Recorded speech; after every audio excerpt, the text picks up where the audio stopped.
ইনশাল্লাহ operation successful হয়েছে। তো পরিশেষে একটা কথা বলবো, আবারও ধন্যবাদ অনফিল্ডের সামি ভাইকে, যে ওনার মাধ্যমে এই জিনিসটা শুরু হয়। আর সর্বোপরি আসলে আল্লাহর ইচ্ছা আর উনি ওছিলা। একটা ন্যাশনাল ক্রিকেটার তার এইরকম ইনজুরি হলে সেই ইনজুরির ব্যাপারটা কেউ জানে না। সালমানের যে বিষয়টা, তার অপারেশনের কস্ট, এরপর আবার রিহ্যাব করার ব্যাপার আছে, তার আগে কিছু প্রসিডিউরের জায়গা আছে। আমরা আমাদের জায়গা থেকে একটা আহ্বান জানাবো প্রথমত বাংলাদেশ ক্রিকেট বোর্ডের কাছে, সম্মানিত প্রেসিডেন্ট ফারুক আহমেদ, তিনি যদি এই দায়িত্বটা নেন। সামি ভাইকে অনেক ধন্যবাদ, অনেক কৃতজ্ঞতা। সামি ভাই আসলে এভাবেই প্লেয়ারদের পাশে থাকেন এবং আমার একটাই চাওয়া, ভবিষ্যতেও এভাবেই তিনি সকল প্লেয়ারদের পাশে দাঁড়াবেন।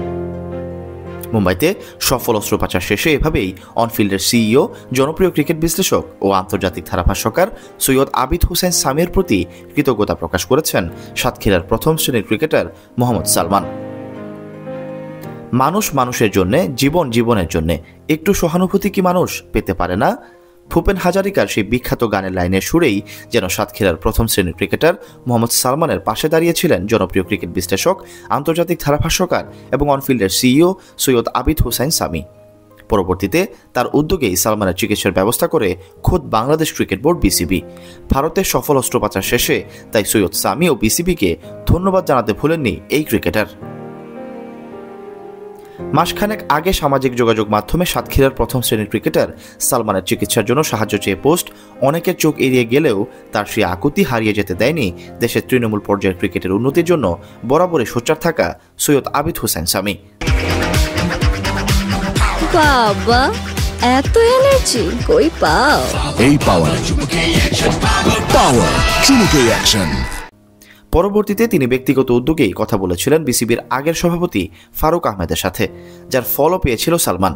বিসিবির শীর্ষ পর্যায় থেকেই গুরুত্ব সহকারে সালমানের চিকিৎসার বিষয়ে দেখভাল করার ব্যাপারে নিশ্চিত করা হয়েছে। সেই সময় চিকিৎসার উদ্যোগ নেওয়ায় সৈয়দ সামি ও অনফিল্ডের প্রতি কৃতজ্ঞতা জানিয়েছিলেন সালমান। পরবর্তীতে বর্তমান সভাপতি আমিরুল ইসলাম বুলবুল সালমানের চিকিৎসার ব্যাপারে বিসিবি থেকে বাকি কার্যক্রম সম্পন্ন করেন। আর এবার মুম্বাইয়ে কোকিলাবেন ধীরুভাই আম্বানি হাসপাতালে সফল অস্ত্রোপচার শেষে সালমান এক ভিডিও বার্তায় বলেন, বিসমিল্লাহির রহমানির রহিম, আসসালামু আলাইকুম। আমি মোহাম্মদ সালমান হোসেন, আমি বাংলাদেশের একজন প্রথম শ্রেণীর ক্রিকেটার। আপনারা সবাই জানেন বিগত 6 মাস আগে আমি এসিএল ইনজুরিতে আক্রান্ত হই। তো আমি একটা ফেসবুকে স্ট্যাটাস দেওয়ার ফলে অনফিল্ডের সিইও সৈয়দ আবিদ হোসেন সামি এটা দেখছিল। দেখার পরে এটা উনি বোর্ডকে জানায়। তখন বোর্ডের প্রেসিডেন্ট ছিলেন ফারুক আহমেদ স্যার। তো আমার এই ইনজুরিটার ব্যাপারে যখন সামি ভাই ফারুক স্যারকে বলেন, তো ফারুক স্যার সঙ্গে সঙ্গে বিষয়টা মাথায় নেন এবং সঙ্গে সঙ্গে আমার ট্রিটমেন্টের ব্যবস্থা করার জন্য উনি বলেন। তো যে কোনো কারণে উনি চেঞ্জ হওয়ার পরে বাংলাদেশ ক্রিকেট বোর্ডে আমিনুল ইসলাম বুলবুল স্যার ওটা পাশ করার মাধ্যমে আমার ট্রিটমেন্টটার সফলতা পায়। এছাড়া এই পুরো সময়টায় তার পাশে দাঁড়ানোয় সৈয়দ সামিকে পুরো কৃতিত্ব দিয়ে তিনি আরো বলেন, তারপরে সবচেয়ে বড় অবদান আমি সামি ভাইকে দেব, কারণ আমার যখন ইনজুরি হয় সামি ভাই এখানে ভূমিকাটা বেশি, অনফিল্ডের ভূমিকাটা সবসময় বেশি বলে আমি মনে করি। কারণ সামি ভাইয়ের মাধ্যমে আমি বোর্ডে যেতে পারি এবং বোর্ডে ক্রিকেট বোর্ড আমার পাশে দাঁড়ায়। তো সামি ভাইকে অনেক ধন্যবাদ, সামি ভাইয়ের প্রতি অনেক কৃতজ্ঞ যে সামি ভাই আসলে এভাবে প্লেয়ারদের পাশে থাকে।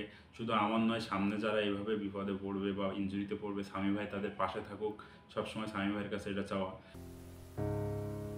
প্রসঙ্গত, সাতক্ষীরা জেলার আশাশুনি থানার খলিশানি গ্রামের এই তরুণ সাতক্ষীরা ও খুলনা অনূর্ধ্ব 18 দলের হয়ে খেলেছেন।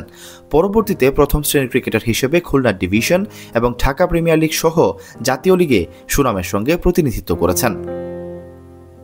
তবে ঢাকা প্রিমিয়ার লিগে প্র্যাকটিস সেশনে ডান পায়ের লিগামেন্ট ছিঁড়ে যায় সালমানের। চিকিৎসার জন্য তাকে দ্রুত সার্জারি করার পরামর্শ দিয়েছিল ডাক্তার। আর সৈয়দ সামি ও বিসিবির বদৌলতে সেই সফল অস্ত্রোপচার শেষেই আবারও মাঠে ফিরতে এবার মুখিয়ে আছে সাতক্ষীরার প্রথম শ্রেণীর ক্রিকেটার সালমান হোসেন।